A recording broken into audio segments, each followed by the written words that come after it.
Muy buenas tardes a todos. El día de hoy vamos a hablar acerca del último tema que es la traducción en este tema del dogma central de la biología molecular. Y bueno, en clases anteriores hablamos acerca de cómo es que se replica el ADN, cómo es que se transcribe ADN hacia ARN para posteriormente ser traducido en los ribosomas y convertirlo en una proteína. Hay que recordar que el ADN pues son las instrucciones que están en el núcleo y pues que los genes en específico son los que van a codificar proteínas. Ahora, cada gen va a estar configurado por diferentes bases nitrogenadas: adenina, guanina, timina, citosina. Pero para que este gen o esta información pueda salir directamente al citoplasma y luego posteriormente a los ribosomas, es necesario que se convierta en ARN, porque si no, básicamente lo que va a pasar es que las enzimas que tenemos en el citoplasma pues van a degradar el material genético. Es un método de defensa finalmente contra algunos virus. Entonces, llegando al momento de la traducción, que es el último paso del dogma central. ¿Cómo es que ocurre esto? Bueno, para empezar hay que retomar un poco el ARN mensajero. En la clase pasada de la transcripción mencionamos que existen diferentes tipos de ARN. ARN mensajero, que es el que codifica el mensaje, el que se transcribe, es como el ARN transferencia que está en el citoplasma, que es el que acarrea o el que lleva los aminoácidos necesarios. Y tenemos también el ARN ribosomal, entre otros más. El ARN mensajero en este caso va a poseer la información de las bases nitrogenadas del gen que necesitamos leer o que necesitamos traducir. Estas bases nitrogenadas, recuerden que se van a transcribir de forma muy complementaria usando la cadena 3 a 5 y finalmente el ARN mensajero quedaría de 5 a 3, con la excepción de que en lugar de la timina se va a agregar el uracilo. Ahora, para poder traducir este ARN, es necesario que cada base nitrogenada las dividamos en tripletes, es decir, hay que hacer grupos de 3 bases nitrogenadas: guanina, citosina, uracilo, adenina, citosina, guanina. Aquí tenemos un triplete, otro triplete y así consecutivamente. Hay que hacer grupos de 3. Y vamos a utilizar algo que se llama código genético. El código genético es un conjunto de reglas que van a definir cómo se traduce esta secuencia, porque al momento de que esta secuencia llega a los ribosomas van a leer por triplete. Cada triplete se va a llamar codón y va a existir un codón complementario, que es el del ARN de transferencia, y a este codón complementario se le va a llamar anticodón. Esto es importante porque finalmente la información que tengamos aquí va a ser la información que nos va a representar también cada aminoácido. Por ejemplo, el anticodón del primer triplete que estamos viendo aquí sería, por ejemplo, citosina, guanina y adenina.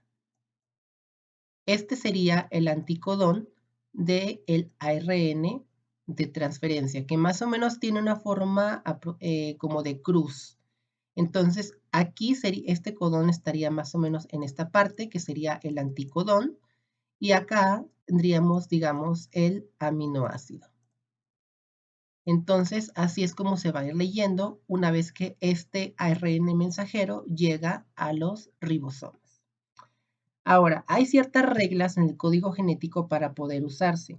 Este código genético es común y es universal para todo ser vivo. Se usa tanto para bacterias, protozoos, animales, plantas, incluso para virus también. O sea, la forma en la que se lee es exactamente igual. Se va a leer por tripletes, como acabo de mencionar. Cada 3 bases nitrogenadas va a representar un aminoácido, uno de los 20 aminoácidos esenciales y no esenciales que tenemos en el organismo o que se generan para formar las proteínas. También tiene otra característica que es este código es degenerado. Esto se refiere a que puede existir más de un triplete, por ejemplo, no sé, este y este, este es un ejemplo, no me hagan caso. Puede ser que estos tres tripletes den el mismo aminoácido que podría ser a lo mejor la lisina. Hay tres tripletes en el código genético que van a dar lisina. Entonces, cualquiera de estos tripletes, vamos a tener lisina. Entonces, a esto se refiere con que el código es degenerado. Más de un triplete puede darnos un mismo aminoácido. El código genético no es solapado o superponible. Un nucleótido solamente pertenece a un único triplete. Es decir, que no existen las mismas combinaciones o no hay combinaciones iguales. Ahora, vamos a empezar a ver cómo se utiliza este código para entender un poquito lo que es la traducción. Como mencioné, este código se va a utilizar para cualquier tipo de ser vivo, desde plantas, animales, bacterias, arqueas, protozoos, hongos, incluso también para los virus. Entonces, es un código universal por completo. Y aquí tenemos lo que es el código genético. De hecho, para poder utilizarlo en clases normales, o en clases presenciales o incluso en virtuales, es necesario que tengamos esta tablita a la mano porque después es imposible que no lo memoricemos todo. O a lo mejor no imposible, pero pues no tiene tanto caso desde mi punto de vista que te lo memorices y ya tienes como la tablita a la mano. Ahora, acuérdense que aquí tenemos los tripletes, tenemos 3 bases nitrogenadas por cada aminoácido. Y aquí vamos a ver que tenemos combinaciones de todo tipo. Ahora, existe un solo triplete para iniciar la formación de una proteína. Todas las proteínas o todos los ARN mensajero van a tener siempre este codón al inicio, el AUG, que es el codón que sintetiza el aminoácido metionina. Este codón es el que siempre va a ir al inicio porque es el de iniciación, es el que le dice al ribosoma que va a empezar a traducir una secuencia de ARN mensajero. Y tenemos también 3 codones de parado o de stop, que significan que básicamente hasta ahí es la información que vamos a tener que traducir. Una vez que se encuentra con alguno de estos codones, el aminoácido deja de traducir la proteína y hasta ahí queda el proceso. Lo normal es que se lea toda la secuencia y que este sea el último codón, pero a veces en mutaciones, en algunos cambios que pueden existir por error en el mensaje o en el ARN mensajero, puede ser que este codón aparezca mucho antes y la proteína no se termine de sintetizar, lo que causa una proteína inservible, deficiente y por consiguiente una enfermedad genética. Entonces, esto es el código genético. No es necesario que se lo memoricen tal cual, pero sí que lo tengan a la mano por si lo necesitan. Ahora, les mencioné que el código genético es degenerado. Si se fijan, tenemos aquí 1, 2, 3, 4 codones que dan leucina y solamente en esta parte, acá tenemos otros 2. Tenemos acá otros codones que dan serina, son 4, y así consecutivamente varios codones pueden dar un mismo aminoácido. Y esto es importante también porque muchas veces a lo mejor pueden existir otro tipo de mutaciones. A lo mejor aquí la información original era esta y por algún error que obtuvo al momento de la transcripción el ARN mensajero, se cambia uracilo por citosina. Pero finalmente no pasa nada porque, o sea, sí es una mutación porque es un cambio, finalmente sí es un cambio, pero aquí no pasa nada porque generan el mismo aminoácido. Entonces, ya cuando veamos los tipos de mutaciones, entenderemos un poquito más cuáles son las perjudiciales, cuáles son las que no, etc. Bueno, aquí hay un cuestionario igual por si lo quieren contestar de manera personal o como repaso, pero si no, pues continuamos con la clase.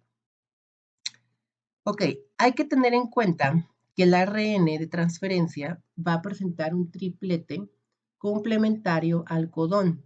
Este triplete complementario se llama anticodón. Tiene como una forma, digamos, de cruz, tiene un asa D, un asa T y una extremidad donde empieza el 5', continúa de esta manera y luego acá tenemos el 3'. No es que esté unido tal cual, pero sí, solamente que está como doblado, está como dobladito. Y en este doblez pues tenemos bases complementarias que se llegan a unir. Entonces, esa es la característica de este ARN. Este, como mencioné, va a transportar en esta parte el aminoácido que corresponda a la información que va a ser leída por el anticodón. Tenemos el ARN ribosomal y está presente y su función es junto a las proteínas del ribosoma, pues generar en este caso la proteína o la estructura primaria de la proteína. En los ribosomas tenemos dos unidades, una subunidad mayor y una subunidad menor. Tenemos un sitio de salida, un sitio peptídico y un sitio aminoacídico. Básicamente cada sitio, supongamos que aquí tenemos el ARN mensajero, este rojo que estoy dibujando, y supongamos que va a ser leído en esta dirección. Entonces va a empezarse a leer y va a ir conforme se va a ir leyendo, se va a ir añadiendo un aminoácido, otro aminoácido, otro aminoácido, otro aminoácido, hasta que finalmente llega al codón de terminación y este se detiene y se separa. Bueno, para que me entiendan un poquito mejor, vamos a ver lo que es la parte de la traducción en el video anterior que les mencioné. Aquí ya tenemos el ARN mensajero que sale del núcleo. Aquí llega directamente al ribosoma, se une en la subunidad mayor, que sería esta de aquí, la subunidad menor. Y el ARN de transferencia anda por acá con el aminoácido cargado. Aquí tenemos al anticodón, que es complementario al triplete del ARN mensajero. Aquí normalmente lo que va a pasar es que recuerden, se va a iniciar con AUG, con metionina, y van a llegar muchos ARNs de transferencia para empezar a leer. Básicamente tenemos al ARN de transferencia, aquí está cargando al aminoácido, y finalmente, como mencioné, llega al sitio A, que es el sitio aminoacídico. Aquí deja lo que es el aminoácido, y posteriormente continuó su camino por los demás sitios y atrás de él llegan otro tipo de ARNs de transferencia dependiendo de la información del triplete o del codón y van dejando como si fuera una cadenita de perlas lo que son los aminoácidos, la cadena peptídica. Finalmente se deja una proteína primaria que ya con modificaciones que se dan en el riboso, en el retículo endoplásmico y también que se dan en el aparato de Golgi, la proteína madura y pues finalmente sale para poder cumplir su función en el cuerpo. A grandes rasgos, eso sería lo que es la traducción. Pero ahora vamos a verlo paso por paso, como mencioné, pero creo que con el video queda un poquito más explicado o más visual todo lo que acabo de decir. Bueno, el proceso de traducción se va a llevar a cabo en el citoplasma en los ribosomas. Los ribosomas van a ser los encargados de traducir lo que es el ARN mensajero. El ARN de transferencia, que es este con forma de cruz, va a ser el que transporte el aminoácido que va a ser el correcto, vamos a llamarlo así, dependiendo del triplete o del codón que se vaya a leer. Siempre se va a iniciar con metionina o con el aminoácido AU o con el triplete AUG. ¿Por qué? Porque es el triplete de iniciación. Si no tenemos este triplete, el ribosoma no puede empezar a realizar la traducción y ahí también pues ya se para.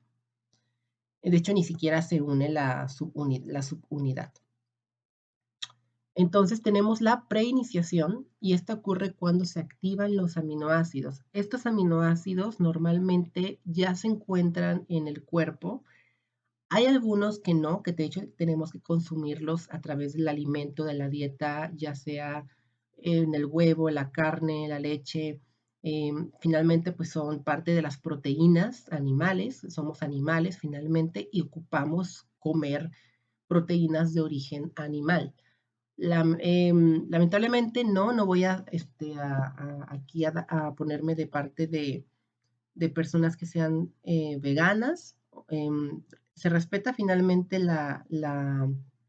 el estilo de vida o la creencia, lo que sea, pero no es es un hecho que se ocupan proteínas animales para poder tener una buena nutrición.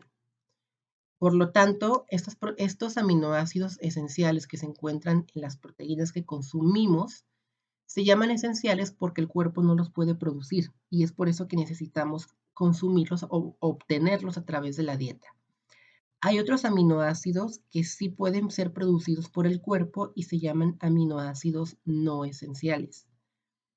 Pero bueno, entonces en la primera parte se van a movilizar estos aminoácidos que ya normalmente son aminoácidos que tenemos reciclados cuando el cuerpo no se encuentra en un déficit calórico, es decir, que está consumiendo alimento o que no está perdiendo peso, por así decirlo, y que no está utilizando las proteínas o los aminoácidos para obtener energía, pues los aminoácidos de las proteínas se van reciclando, se van reutilizando para poder formar nuevas proteínas. Entonces, insisto, a menos de que el cuerpo esté perdiendo mucho peso y que estemos en un estado de desnutrición, pues esto sería prácticamente difícil o no posible. Pero en caso de que el cuerpo esté relativamente sano y que no estemos en estos procesos de desnutrición, de inanición, pues el cuerpo va a reutilizar, como dije, los aminoácidos de otras proteínas que ya se degradaron, que ya se utilizaron, que ya cumplieron su función y que andan por ahí en el citoplasma o en algún otro lado.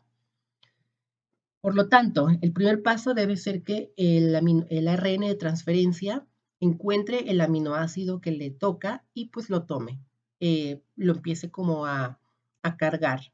Esa sería la preiniciación y consiste en eso. El ARN de transferencia, a través de su anticodón, va y busca el aminoácido que le corresponde, lo toma y lo tiene ya listo para en caso de que el ribosoma, en este caso, lo llame, pues ya va y lo lleva. Para esto se requiere energía. Finalmente, cualquier proceso metabólico que tengamos a cabo para crear proteínas, para crear macromoléculas como carbohidratos, lípidos, proteínas, etcétera, requieren un gasto de energía. Entonces, finalmente, crear proteínas también va a consumir energía. Por eso es que todo el mundo gasta calorías simplemente por existir. Eso se llama metabolismo basal, pero bueno, ya es un tema aparte, diferente. Finalmente, esta energía se va a utilizar degradando lo que es el ATP y alguna enzima que es el aminoácido ARNT sintetasa. Posteriormente, después de que el aminoácido ya es tomado por el ARN de transferencia, empezamos con la iniciación. El codón de iniciación AUG se identifica en el ribosoma y se incorpora lo que es el aminoácido metionina. Esto se va a dar en el sitio A y posteriormente en el sitio P se va a incorporar el anticodón y ahí va a dejar lo que es el aminoácido metionina, unido a través de un enlace, en este caso peptídico. Posteriormente, la subunidad menor va a reconocer el codón AOG, se une al ARN mensajero y a continuación la subunidad mayor va a complementar este caso la estructura total del ribosoma. Una vez que ya están completos las dos subunidades, empieza como a avanzar la cadena y finalmente llega a la segunda parte que es la elongación. La elongación se define como el avance de la cadena, es decir, que se continúe leyendo los demás tripletes. El segundo codón queda en el sitio A del ribosoma. Ahí se reconoce lo que es básicamente la información genética que se está llevando a cabo. Ahí es cuando se llama al ARN de transferencia. Posteriormente, en el sitio P se deja o se une lo que es el segundo aminoácido con la metionina, que es el primero, y finalmente se continúa avanzando. Y como dije, se va a ir avanzando, se va a ir recorriendo como si fuera un tren, básicamente, y también se va a ir como formando la proteína como si fuera un collar de perlas, por así decirlo. Posteriormente se retira el primer ARN de transferencia, que sería el AUG, se queda en el sitio P, en el ribosoma se sigue avanzando y continuamos atrayendo o leyendo los demás tripletes.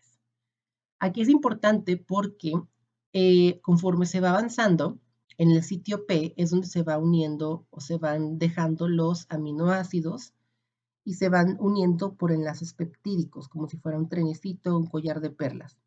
Esta parte que ya se leyó, pues continúa, aquí ya se separa lo que es el ARN de transferencia y finalmente se continúa este proceso hasta que finalmente encontramos al AUG, que sería el codón de terminación. El codón de terminación suele ser el último, suele ser ya básicamente el que dice hasta aquí llegó la lectura. Y una vez que el sitio A reconoce ese codón, básicamente las subunidades de los ribosomas se separan y termina la lectura. Una vez que el codón, como mencioné, el AUG, llega al sitio A, el sitio A reconoce que hasta ahí debe de estar procesando o de estar formando la cadena y finalmente separa lo que son las subunidades. El AUG no llama a ningún ARN de transferencia. Lo que hace el AUG o los codones de terminación es decirle al ribosoma, ya sepárate. Hasta aquí terminamos la formación de la proteína, hasta aquí llegó. Entonces, en cuanto básicamente el sitio A reconoce el AUG, pues se separa. Se separa y la proteína queda tal cual como se leyó. Esto obviamente es muy importante porque en el siguiente tema que vamos a ver, que son las mutaciones, vamos a ver que muchas de las mutaciones y muchas de las enfermedades, en medicina humana y veterinaria, pueden ser de origen molecular. Cuando hablamos de una mutación molecular, me adelanto poquito, se refiere a que hay algún cambio, básicamente, en alguna de estas bases nitrogenadas. Y pueden ser mutaciones que sean perjudiciales, que puede ser que a lo mejor el AUG apareció en el tercer codón y la proteína era de 8 codones y no se terminó de formar. Entonces, esto hace que la proteína pues esté incompleta, que no tenga función y que por lo tanto repercute en el adecuado metabólico del organismo de los animales o de las personas. Entonces, tenemos muchos tipos de enfermedades metabólicas o que son provocadas por una mutación molecular de este tipo, como puede ser en humanos la anemia falciforme, tenemos el albinismo, tenemos la gerodermia pigmentosa, o las personas que son llamadas también personas vampiro, porque por ejemplo con la gerodermia pigmentosa las personas literalmente se queman tal cual vampiros al exponerse al sol. Entonces, este tipo de mutaciones, o sea, no toleran la luz ultravioleta, como los vampiros de la mitología, pero es por una mutación molecular. Hay algún cambio, alguna base nitrogenada en la proteína que daba esa protección contra la luz ultravioleta, pues cambió y a lo mejor la proteína está mal hecha o no está completa, etcétera. Puede existir diferentes tipos de mutaciones. Ya las veremos más adelante. En la siguiente clase comenzamos con ese tema, pero por lo pronto espero que haya quedado claro a grandes rasgos cómo es que se traduce lo que es la proteína. Entonces, igual, antes de iniciar la próxima clase, doy como una parte práctica del dogma central de la biología molecular, pero por ahora espero les haya gustado la clase y nos vemos hasta la siguiente. Cuídense chicos, nos vemos y bye.